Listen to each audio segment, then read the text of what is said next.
Today I visited my mother. My mother is getting ready to pass away. She is in that transition place and we're close. But what I saw today, I have never seen before.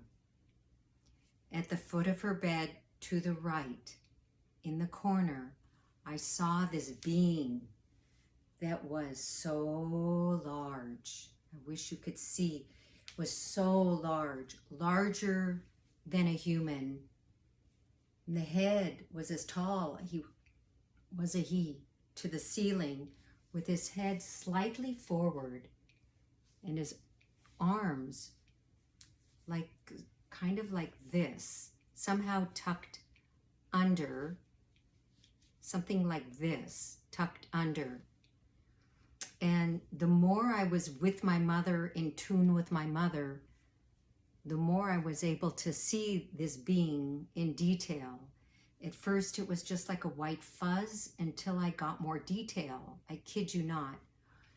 And it had a very strong male energy, very potent male energy. And I asked myself, could it be a he, a she? Could it be a being that has no sex? No male, no female, just is. It was male in its being, its largeness also. And I was in her bed with her, touching her, and I look up and I want to see in more detail. I don't see a face. I don't see an expression. And maybe after 45 minutes of this being in the corner of her room, I go to sit on the chair to the right of her. And this is where I see this being so much more clearly.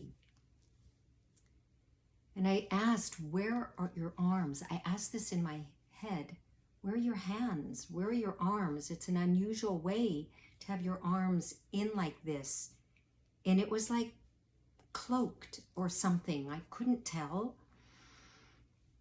And it stepped forward, or it moved forward away from the corner of the room, gave a shimmy to the shoulders like this, and poof, opened up wings like those that we have seen as an angel. They were large. They were huge. They were potent, and they were with strength that I could never even fathom, in a state of quietness and calm and peace. You know, we see a swan that is so elegant and so beautiful, but if the swan takes the wings and goes like this to you, the swan can break your bones. But this was not beautiful like a swan. It was the wings were like feathers, but I don't know. They were brown with a little bit of black and a little bit of beige, cream color. So multicolored, but in the browns. And what do you call that? Muddy looking, dark, brownish looking, not a beautiful angelic thing. Something that is a protector. And I tried to see its face, but I could see no face because it makes no expression. It just is. And when he put his wings back, came like this with the arms back under, stepped back into the corner and took his place.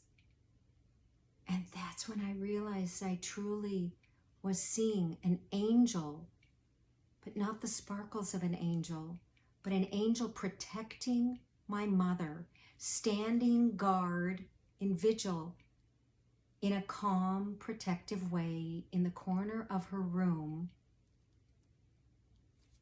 because maybe there are these things that is the other side, and it protects these beings from that other side, because I can't imagine why else there would be this massive angel creature keeping protection over her. And just when he went back, I saw him look quietly towards my mom, and my mom is not verbal anymore. Her eyes don't even open except a little bit.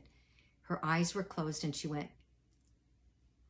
put her lips together, shook her head. She's not ready to go, and he holds no emotion. He just holds guard. And I wanted to share that with you because truly our world is a better place.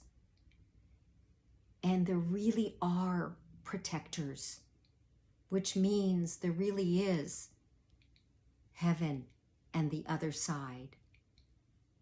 So what I can say to you is take good care of yourself. Live every moment that you live on this earth to share the goodness that you do. Give goodness to other people. Take care of other people. Take care of yourselves. And keep your violent thoughts to yourself and express them instead like this angel, without beating with the wings, but knows that he can. And instead uses them as a protection of all of us to create that next level of transmission. So we know that these things are this and that. I wanted to share with you. There are both sides to every coin. There really is heaven and hell. And what do we decide to choose to make of that on this earth? This is where we live. And until the next time, I love my mama, love beyond belief. And I'm loving each one of you because that's our human right and dignity to do.